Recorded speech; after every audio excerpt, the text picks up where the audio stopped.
할렐루야. 오늘은 사도행전 강의 62번째 시간으로 주는 것이 받는 것보다 복이 있다. 주는 것이 받는 것보다 복이 있다라고 하는 제목으로 하나님의 말씀을 같이 나눠봅니다. 원래 월초에 나눠드렸던 월별 계획표에 보면 신앙의 원리 이런 제목을 달았었어요.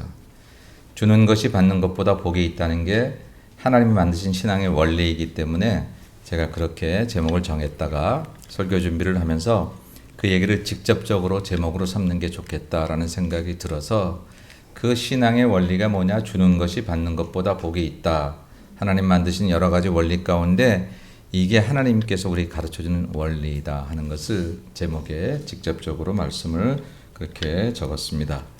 요절 말씀은 한 절이니까 본문이 한 절이니까 요절도 한 절일 수밖에 없는데 그런 점에서 한번 한 절이니까 우리 같이 한번 더 읽어보겠습니다. 시작.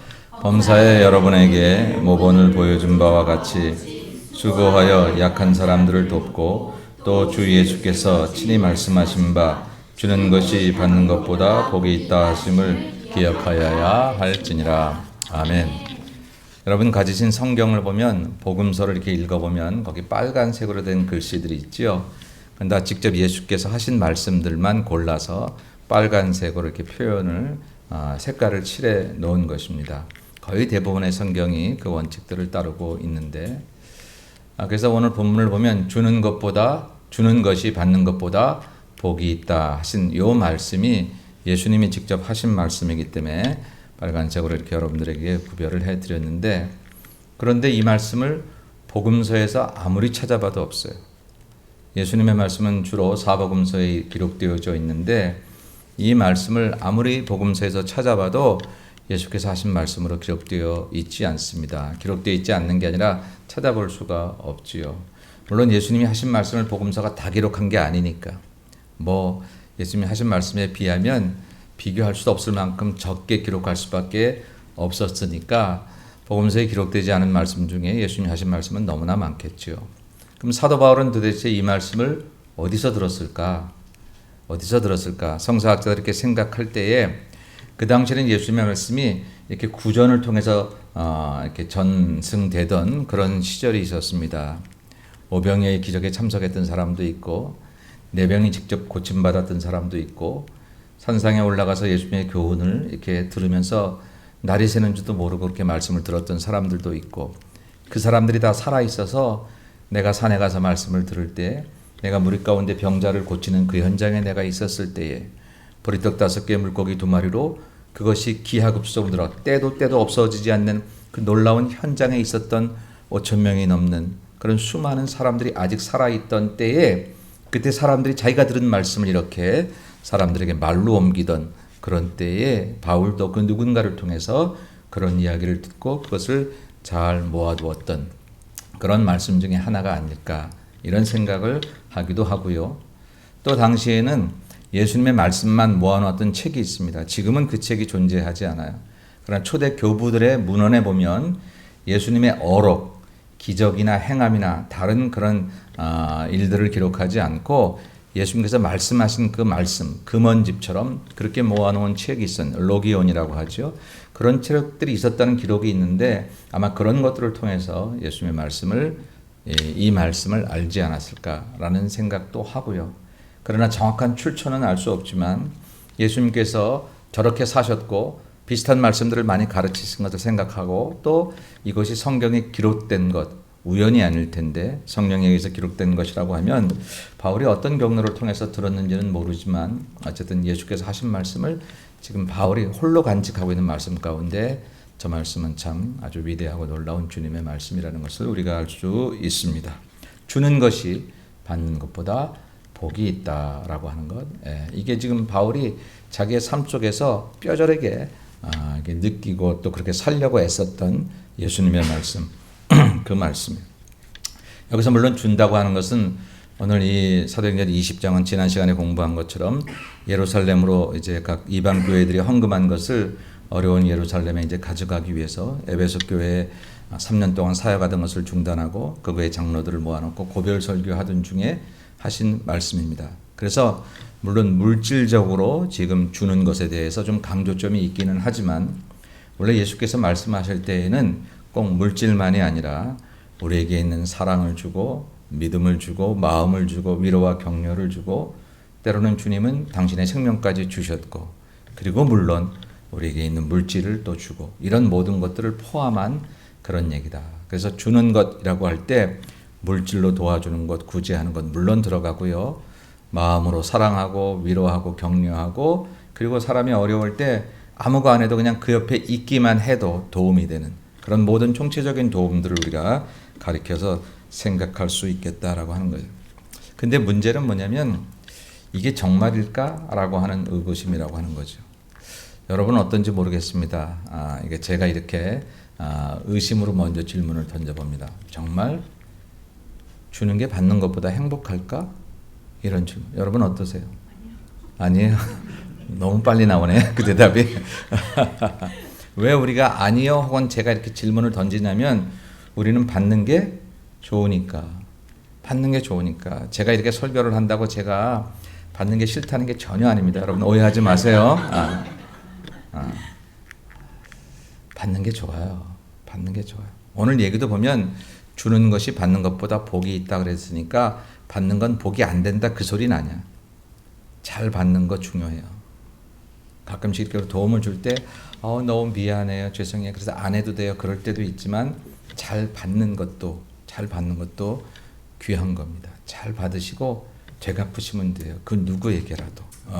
그러니까 받는 게 무조건 나쁘다는 건 아니죠. 물론 사심으로 욕심 부려서 이렇게 받기 위해서 어떤 기본적인 나의 모든 행함들을 다 하지 않으면서도 그렇게 하는 사람들은 문제지만 근데 그것보다는 주는 게 더 좋다는 거예요. 주는 게 더 행복하다고 얘기를 하는데 우리의 경험에 그런 게 많지 않으니까 좋은 말인 줄은 알겠는데 그렇게 살면 좋지. 이렇게 할 수는 있는데 실제로 우리가 잘 못하는 거예요. 왜 그 못하는 걸 제가 이렇게 말할 수 있는 이유는 실제로 많이 주지 않으니까. 주는 일에 열심히 참석하려고 하지 않으니까. 주는 일에 막 하려고 하지 않으니까. 어딘가 뭐 받는 게 있다 그러면요, 뭐 엄청나게 우리 달려가잖아요.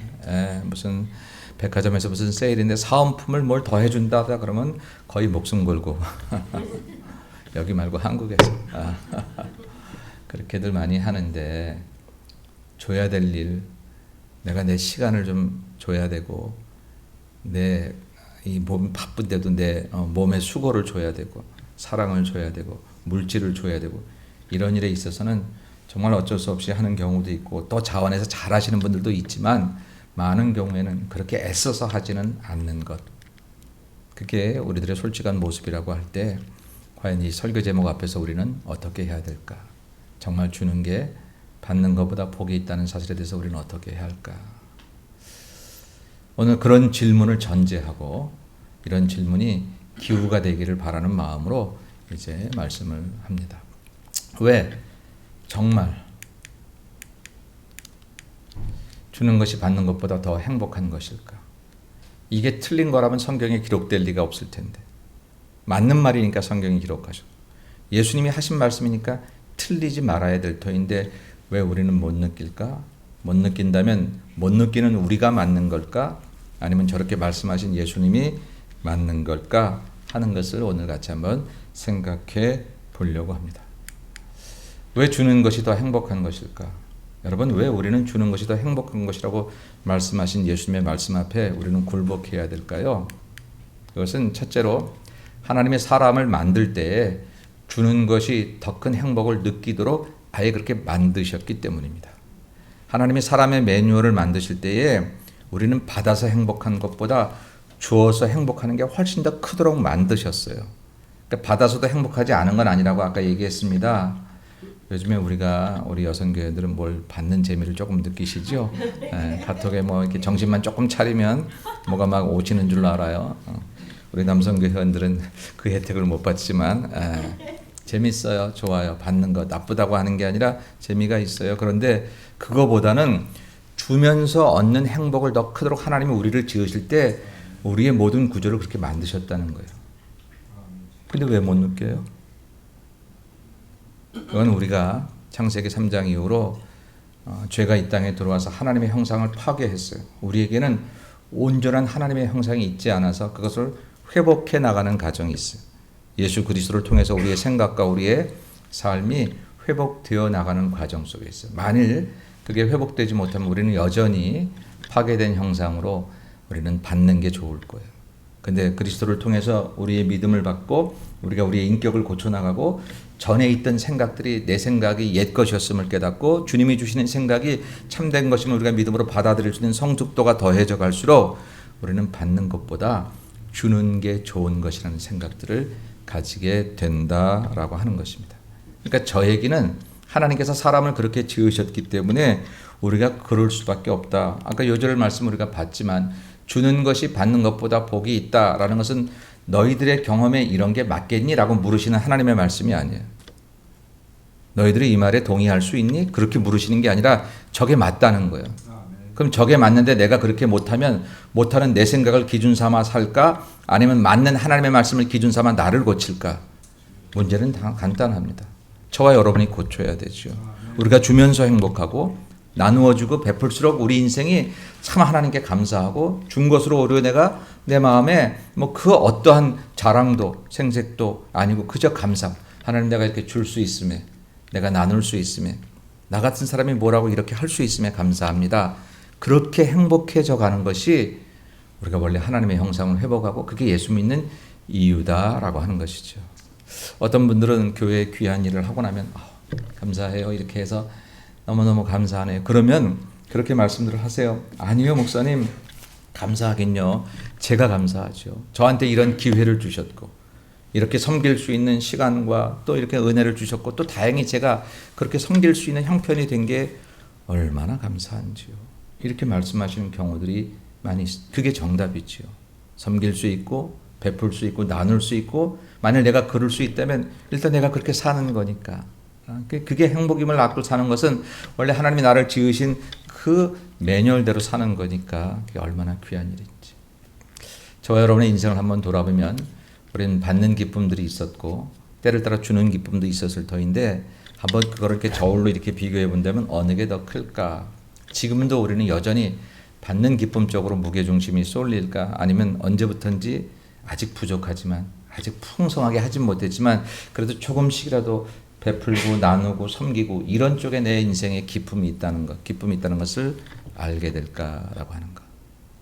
여러분, 우리가 그렇게 찾아가는 것은 우리의 인격이 성숙해지거나 우리가 무슨 도를 터서가 아니라 하나님 원래 그렇게 만드신 것들로 회복될 뿐이에요. 회복될 뿐. 그렇게 기도해야 돼. 하나님, 당신이 옳습니다. 주는 것이 받는 것보다 복이 있다가 내 경험에 있든 없든 관계없이 주의 말씀이니 내가 그렇게 되도록 축복해 주옵소서. 아멘. 이게 우리의 기도가 되어야 된다라고 하는 것이죠. 여러분 주는 기쁨을 알았던 사람들 누가 있을까요? 뭐 여러분 우리 중에도 다 많지만 세계에서 가장 큰 부자가 누구라고 하죠? 누구요? 세계에서 가장 큰 부자 록펠러라는 사람 알지요? 이 사람에게 젊은 시절에 누군가 물었답니다. 얼만큼 벌면 만족하겠습니까? 그랬더니 그렇게 얘기했대요. 어제보다 1달러만 더 벌면 만족하겠다고. 그 무슨 얘기예요? 만족이 없다는 거예요. 어제 벌은 것도 많이 벌었는데 오늘은 그것보다 1달러라도 더 벌어야 만족하겠다. 만족이 없다. 그런 얘기죠. 그래서 그는 열심히 일해서 33살에 백만장자가 됐습니다. 우리는 뭐 했죠? 33살에? 더 열심히 일해서 43살에 미국의 최고 부자가 됐습니다. 지금도 환율로 계산하면 지금의 뭐 빌 게이츠나 뭐 아마존 회장보다 이 사람의 환율 계산에 의하면 이 록펠러가 가장 큰 부자라고 하죠. 그렇게 많이 벌어서 행복했을까요? 33살에 록펠러는 얼마나 더 행복했을까? 자고 나면 1달러 더 벌기 위해서 얼마나 노심초사 뿐만 아니라 저때의 록펠러에 대한 평가는 참으로 연약한 사람들을 정말 눈물 나게 해서 돈을 벌었던 그런 모습들도 많이 평가를 받고 있어요. 저때의 록펠러는. 그렇게 열심히 해서 최고 부자가 되었는데 그가 55살 때 암에 걸립니다. 시한부 인생의 선고를 받습니다. 뒤통수를 한 대 맞은 것 같아요. 자기가 가졌던 최고의 재물로도 자기의 병을 어찌할 수 없다는 선고를 듣고 1년 남짓 인생이 남았다는 선고를 받습니다. 무엇을 위해 살았을까? 아마 그렇게 $1더 벌면 행복할 줄 알았는데 전 세계에서 가장 큰 부자가 됐어도 그런 병 앞에 자기는 아무것도 할 수 없었음을 고백하지요. 병원에서 진단을 받고 나오다가 병원 복도에 걸려있는 성경 한 구절을 봤습니다. 그게 바로 오늘의 본문의 말씀. 주는 자가 받는 자보다 복이 있다. 이때 그는 하늘로부터 음성을 들은 것처럼 큰 충격과 자극을 받습니다. 근데 마침 그때 저 다른 병원 한 복도분에서 소란소란 소리가 들리는데 얘기를 들어보니까 한 아이가 급하게 병원에 입원해서 고쳐야 되는 수술을 해야 되는데 돈이 없으니까 병원에서 안 받아준다고 부모는 받아달라고 그런 실갱이가 일어나는 거예요. 순간 록펠러의 마음에 저 아이를 도와야 되겠다라고 생각해서 비서를 통해서 알리지 말고 그 아이의 모든 병원 수속을 도와주라고 합니다. 그리고 그 아이는 수속을 하게 되고 수술을 받습니다. 얼마 후에 다시 록펠러가 자기의 병 때문에 병원을 찾았을 때 그 아이가 회복이 되어서 수술을 잘 받고 아주 환하게 웃고 있는 그 얼굴 모습을 록펠러가 봤습니다. 기록에 의하면 록펠러는 내 인생의 가장 행복한 때는 그 아이가 수술을 잘 받고 그렇게 환하게 웃고 있었던 그 얼굴을 보는 바로 그런 때였다. 일생에서 내가 가장 행복한 순간이었다고 그렇게 고백을 하였습니다. 그리고 놀랍게도 기적 같게도 록펠러의 암이 치료가 됩니다. 자기가 베풀고 이제 섬기면서 그의 암이 치료가 되지요. 그때 이후로 그는 나누는 삶, 베푸는 삶을 얘기합니다. 잘 모르시는 분들이 록펠러도 가난한 사람들을 이렇게 착취했다 그러는데 맞습니다. 초기에 그랬습니다. 그러나 그가 예수님을 알게 되고 특별히 제대로 알게 되고 특별히 받는 것보다 주는 게 이게 하나님 원래 만드신 인생이구나 하는 것을 깨닫게 된 순간, 깨달음으로 끝나지 않고 그렇게 살게 된 그 순간부터 록펠러의 몸속에 있던 암도 치료가 되고 그리고 그의 인생이 바뀌어졌다라고 하는 것입니다. 그는 마지막 인생을 마감하는 자리에서 이렇게 말했습니다. 삶이 이렇게 행복한 것인 줄 미처 몰랐습니다. 내 인생의 저 기준으로 해서의 나머지 43년 55살 때까지 그렇게 내가 쥐고 있고 받고 얻고 가지고 이때가 아닌 나눠주기 시작하고 주는 자가 복이 있다는 말씀을 깨닫기 시작한 그때로부터 43년 그래서 98세에 죽었는데 이때 내 인생은 참 행복한 시간이었습니다. 라고. 록펠러가 좋은 도덕적인 교훈을 깨달아서가 아니라 하나님 원래 만드신 게 주는 게 복이 있는 것대로 살았더니 그걸 깨닫기 시작했다라고. 특별한 사람이 아니라 하나님의 사람으로 회복되고 하나님께서 만드신 인생의 매뉴얼대로 살았더니 그런 놀라운 축복이 물질은 물질대로 받으면서도 그러면서도 이런 행복을 얻었다라고 하는 것이지요. 사랑하는 여러분, 주는 것이 받는 것보다 복이 있다는 얘기는 우리의 특별한 도덕적인 훈련이나 뭐 이렇게 되어지는 게 아니고 그냥 하나님 정하신 매뉴얼이라서 그렇게 살기만 하면 돼요. 살아보는 거예요. 지금 잘 안 되지요? 그래도 해보는 거예요. 조금씩 나아지면 그게 달라지는 거예요. 우리 젊은 날에 많이 읽었던 시 가운데 유치환의 행복이라고 하는 시가 있습니다. 제가 한번 읽어볼 거예요. 마지막 부분만 읽어보면 사랑하는 것은 사랑을 받는 이보다 행복하나니라. 오늘도 나는 너에게 편지를 쓰나니 그리우니여 그러면 안녕. 설령 이것이 이 세상 마지막 인사가 될지라도 사랑하였으므로 나는 진정 행복하였느라.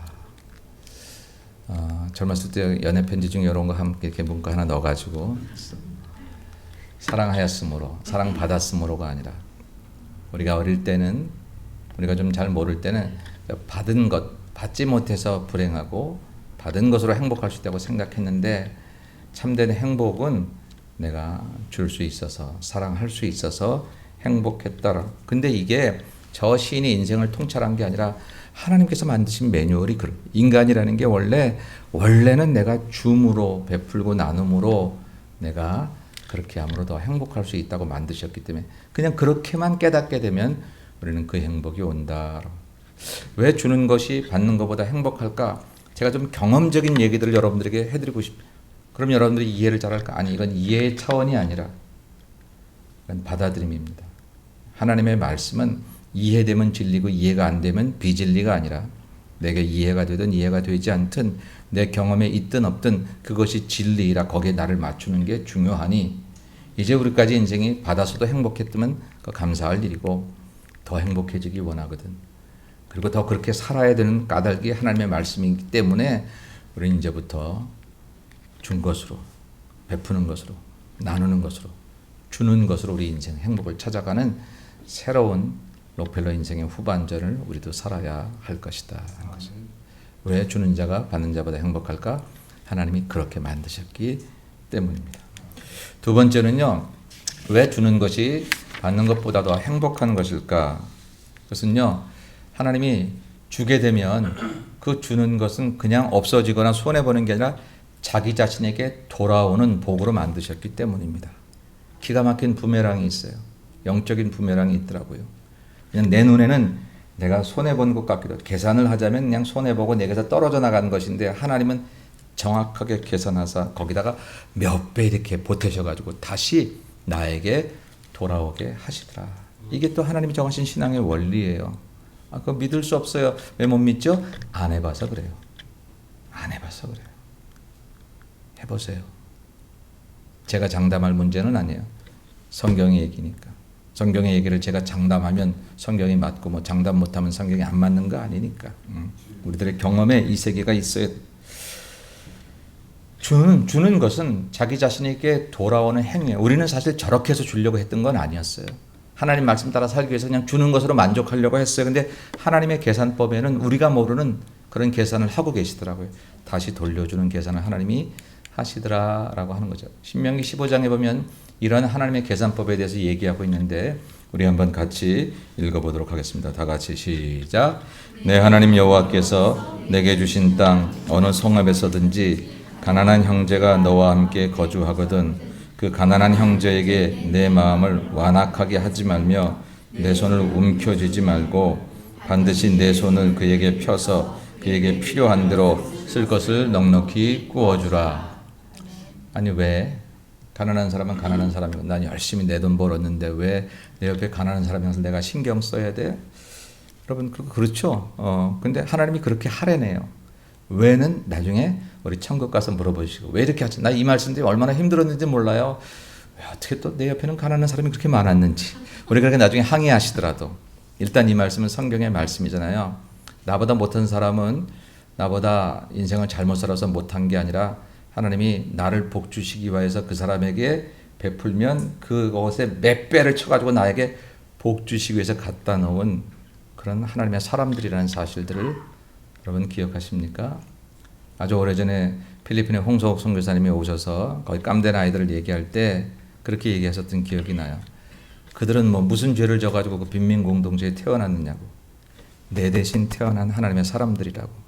그래서 우리가 그들을 도와야 되는 것은 뭐 우리가 특별히 거룩하고 대단해서가 아니라 어쩌면 내가 거기 태어났을지도 모르는데 내 대신 그 어려운 곳에 태어나서 인생의 고통을 겪고 있는 그 아이들을 돕는 것은 나의 자랑도 아니고 아무것도 아니고 그냥 내 대신 태어난 그 아이들에게 미안하고 송구하고 해서 우리가 조금 돕는 거라고 했던 얘기를 여러분 기억하십니까? 성경의 얘기죠. 내 옆에 있는 사람들을 그저 함부로 하지 말 뿐만 아니라 소홀히 여기지 말라는 거예요. 그 다음에 계속해서 이렇게 말씀하십니다. 같이 보십시다. 시작. 삼가 너는 마음에 악한 생각을 품지 말라. 곧 이르기를 일곱째 해 면제년이 가까이 왔다 하고 내 궁핍한 형제를 악한 눈으로 바라보며 아무것도 주지 아니하면 그가 너를 여호와께 호소하리니 그것이 네게 죄가 되리라. 아멘. 이건 또 무슨 얘기예요?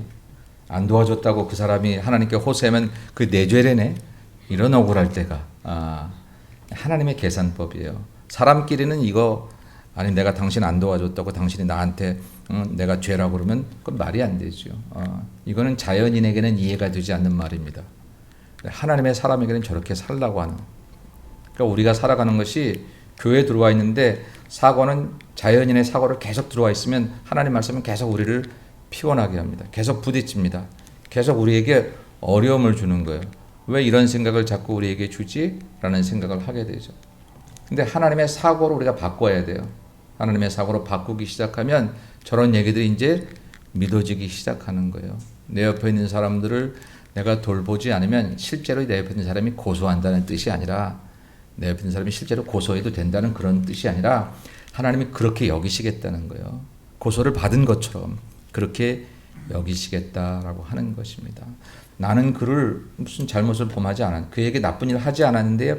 이건 자연인에게 맞는 이치지만 하나님의 사람에게는 나쁜 일을 하지 않은 것으로 살아가는 관계가 아니라 좋은 일을 해야만 하는 관계로 살아가야 된다는 거예요.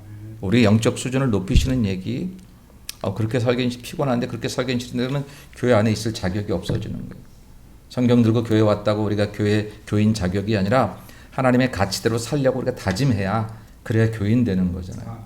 가치는 버리지 않고 그저 받는 것만 좋아하고 내 욕심대로 살겠다고 하고 몸만 교회에 와 있을 때 주께서 기뻐하시지 않는 것이다 라고 하는 것이죠. 그리고 마지막에 이렇게 말씀하십니다. 10절 말씀을 우리 마지막으로 한 번 더 같이 읽겠습니다. 시작. 너는 반드시 그에게 줄 것이요 줄 때에는 아끼는 마음을 품지 말 것이니라. 이로 말미암아 내 하나님 여호와께서 내가 하는 모든 일과 내 손이 닿는 모든 일에 내게 복을 주시리라. 아멘. 너는 반드시 그에게 줄 것이요 줄 때에는 아끼는 마음을 품지 말고, 왜냐하면 그게 그 사람을 위한 게 아니라 너를 위한 거야. 주는 너를 위한 거야. 이로 말미암아 내 하나님 여호와께서 내가 하는 모든 일과 내 손이 닿는 모든 일에 내게 복을 주시리라 라고 말씀하셨다라는 거죠. 누군가를 도왔습니다. 그리고 열심히 일했습니다. 역시 내가 일을 열심히 하니까 복을 받아. 세상적인 이치인데 하나님께서 말씀하시는 것은 네가 누군가를 도우면 나는 이미 너 모르게 네 사업을 축복해주고 있어. 네 할 일을 잘 풀어주고 있어. 네가 열심히 한 거 좋지만 열심히 해서 삭슬 얻은 게 아니라 하나님이 남 도운 거 보고 귀히 여기사 나를 축복하신다고 하는 게 이게 성서의 이치라고 하는 거예요. 이게 주는 자들이 복을 받는 원리로 하나님께서 만드신 것이다 라고 하는 것입니다. 하나님을 기쁘시게 하는 행위를 하니까, 그래서 나는 어쩌면 그저 계산적으로 보면 그냥 내 것을 이렇게 띄워줘서 계산적으로 보면 손해난 것도 마찬가지인데 하나님은 이쪽에서 채우시고 저쪽에서 채우시고 자식을 잘 되게 하시고 인생의 사고를 막아주시고 우리의 환난을 면케하시고 우리가 보지 못한, 사실 알았으면 큰일 날 그런 일들을 미리 막아주시기도 하시고 고쳐주시기도 채워주시기도 하는 놀라운 은혜가 주는 자가 받는 복을 주시는 하나님의 원리라는 사실입니다. 이게 주는 자가 받는 자보다 복이 있구나 하는 것을 깨달아야 하는 하나님의 원리라고 하는 거죠. 신약에 와서 예수님도 이런 말씀을 하셨습니다. 누가복음 6장 38절 다 같이 시작. 주라 그리하면 너희에게 줄 것이니 곧 후이되어 누르고 흔들어 넘치도록 하여 너희에게 안겨주리라. 너희가 헤아리는 그 헤아림으로 너희도 헤아림을 도로 받을 것이니라. 아멘. 너무 심플해요. 주라, 이거 우리가 할 일입니다. 그리하면 너희에게 줄 것이니 하나님이 하시겠다는 거래가 확실합니다. 근데 주님께서 우리에게 먼저 하라고 하셨어요. 먼저 하라. 왜? 하나님이 준 다음에 나누는 것은 계산의 이치잖아요. 많이 받았으니까 조금 나눠줄 수 있잖아요. 근데 내가 먼저 하는 것은 믿음입니다. 하나님에 대한 신뢰입니다. 하나님의 방법대로 살겠다고 하는 다짐입니다. 주께서 원하시는 것은 계산이 아니라 그런 믿음을 원하시는 것이죠. 저와 여러분이 주는 겁니다. 글쎄 뭘 얼마큼 누구에게 얼마나 이 다음에 은퇴하면 성공하면 그게 아니라 지금 오늘, 어차피 하나님 사람의 계산이 아니라고 했으니 콩 한 쪽도 누가 아파할 때 내가 그럴 줄 알았다, 내가 보니까 뻔하더라, 이 말보다 아파하는 그 사람 옆에 가서 가만히 앉았고 손 한번 붙잡아 주는 거, 여러분을 주는 거잖아요. 여러분의 마음을 주는 거잖아요. 그거 하라는 거예요. 이 말에는 이 다음에 하겠다는 얘기가 성립이 안 돼요. 그리고 하나님의 방법도 저기 토를 안 달아놨어요. 주면 바로 주실 것 같아요. 거래가 확실할 때. 얼마나 정확하게 후이되어 누르고 흔들어 넘치도록 하여. 옛날에 쌀집 아저씨들이 이렇게 막 넘치게 해서 막 싹 깎지 않고 하나님께서 그렇게 우리에게 주시게, 너희가 헤아리는 그 헤아림으로 너희도 도로 헤아림을 받을 것이다. 예수 믿으면서 이렇게 한번 살아봐야 된다고 생각하지 않으시나요, 여러분? 하나님 앞에 하나님의 방법대로 하나님의 매뉴얼대로 살아보려고 우리가 여기 왔지, 살기는 내 원칙대로 살고 그냥 교회는 가끔 필요할 때 내가 나가긴 나갈 거인데 내 인생의 원칙을 바꾸라고 얘기하지 말아달라고 얘기하면서 교회를 나올 바에야 뭐하러 그렇게 해요. 세상에서 원하는 대로 살지. 근데 우리가 여기 온 까닭은 아직 완전하진 않지만 그래도 주님의 뜻이 옳다 하여 한번 그렇게 바꿔보려고. 안 될 때가 많았는데 벌써 10년을 실패하고 20년을 실패했어도 그래도 주님이 옳다는 그런 생각을 붙잡고 여기 나왔는데 이제는 그런 세월로 너무 오래 버리지 말고 한번 해보자고요. 직접적으로 한번 해보면 우리 인생이 어떻게 달라질까라고 하는 것. 부메랑의 원리, 내가 주면 하나님은 반드시 대갚아 주신 놀라운 은혜가 주는 게 받는 것보다 복이 있다는 것을 가르쳐주는 두 번째 진리입니다. 마지막으로 세 번째, 왜 주는 것이 더 행복한 것일까? 주는 것은요, 하나님이 당신에게 하는 행위를 여겨주신다는 거예요. 하나님에게 한 게 아닌데 내 옆 사람이 조금 불쌍해서 한 건데 하나님은 당신을 위한 행위로 여기신다라고 하는 거예요. 마태복음 25장에 보니까 마지막 심판 때의 임금이 사람을 두 편으로 가른대요. 마지막 3절에 보면 양은 오른편에 염소는 왼편에. 여러분 아시죠? 양 오른편에 있는 것은 구원받은 백성이고 왼편에 있는 것은 구원받지 못한 그런 백성이라고 하는 거예요. 근데 계속 읽어 내려가니까 하나님이 오른편에 있는 양과 같은 사람들에게는 그렇게 말씀하세요. 나 배고플 때 먹을 건 너희들이 줬고 나 목마를 때 마실 것 줬고 나그네 같은 내 삶 속에서 너희들이 나를 거할 것을 주었다라고 얘기를 하니까 저기 있는 사람들이 아니 임금님 무슨 말을 하십니까? 만난 적도 없는데 그렇게 우리가 뭘 줬다고 말합니까? 그때 예수께서 비유로 말씀하시는 그 주인공인 임금이 이렇게 대답합니다. 같이 읽죠. 시작. 임금이 대답하여 이르시되 내가 진실로 너희에게 이르노니 너희가 여기 내 형제 중에 지극히 작은 자 하나에게 한 것이 곧 내게 한 것이라 라고. 우리 그렇게 한 거 아닌데 정말 아니 그렇게 크게 여기셨어요. 너무 송구스러운데. 근데 반면에 왼쪽 편에 있는 염소 편에 있는 사람들에게 말씀하시기를 너희들은 나 배고플 때 아무것도 주지 않았고. 그들이 항의합니다. 주님 만난 적이 없는데요. 우리가 언제 안 줬습니까? 똑같이 얘기하십니다. 똑같은 말씀 내용이 다르지만 한 번 더 읽어보십시다. 시작. 이에 임금이 대답하여 이르시되 내가 진실로 너희에게 이르노니 이 지극히 작은 자 하나에게 하지 아니한 것이 곧 내게 하지 아니한 것이니라 하시리니. 우리가 서로에게 나누고 베푸는 것을 하나님은 당신에게 하는 것으로, 당신에게 안 하시는 것으로 취급하셨습니다. 왜 그러실까요? 그래서 하나님이 주는 하나님이기 때문에. 그것도 모든 것 다 주머니에서 뭐 하나 꺼내서 그렇게 준 게 아니라 당신 자신을 주셨어요. 다 같이 요한복음 3장 16절입니다. 하나님이 세상을 이처럼 사랑하사 독생자를 주셨으니 이는 그를 믿는 자마다 멸망하지 않고 영생을 얻게 하려 하십니다. 아멘. 하나님이 모든 것을 주시는 분이에요. 그래서 우리도 그렇게 살기를 바라는 거예요. 그리고 그렇게 사는 자에게 하나님은 되갚아 주시고 더 많은 것으로 허락하시는 것이죠. 사랑하는 여러분, 우리 한번 이렇게 살아보십시다. 하나님께서 하실 응답과 성서의 그 신앙 원리를 한번 믿고 하나님의 매뉴얼대로 살아보면 우리 인생이 어떻게 달라질까? 하나님은 모든 것을 주신 분, 독생성자 외아들까지 주신 분, 우리도 그렇게 살기를 바라는 것이 오늘 주는 자가 받는 자보다 복이 있다라고 하는 일. 마지막으로 우리 영상 하나를 보고 그리고 같이 기도하고 이제 오늘 말씀을 맺겠습니다. 모든 것을 주신 그 하나님, 바로 그분 앞에 우리가 이 영상을 통해서 마음을 정리하고 올려주세요. 켜주세요. 네.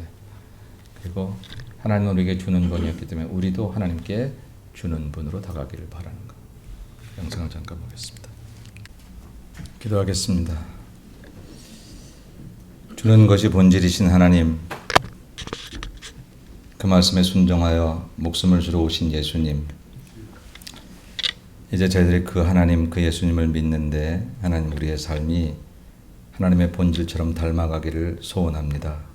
죄로 물든 우리 형상이 받기만을 좋아하고 주어도 준 것으로 만족하지 못하는 어리석은 삶이 있지만 목숨 주신 하나님 앞에 새 생명 받아 싸우니 내 가진 것으로 또 나를 나눔으로 주는 것이 받는 것보다 복이 있음을 확실히 알고 깨닫고 경험하고 실천하며 살아가는 저희 모두가 되도록 축복해 주옵소서.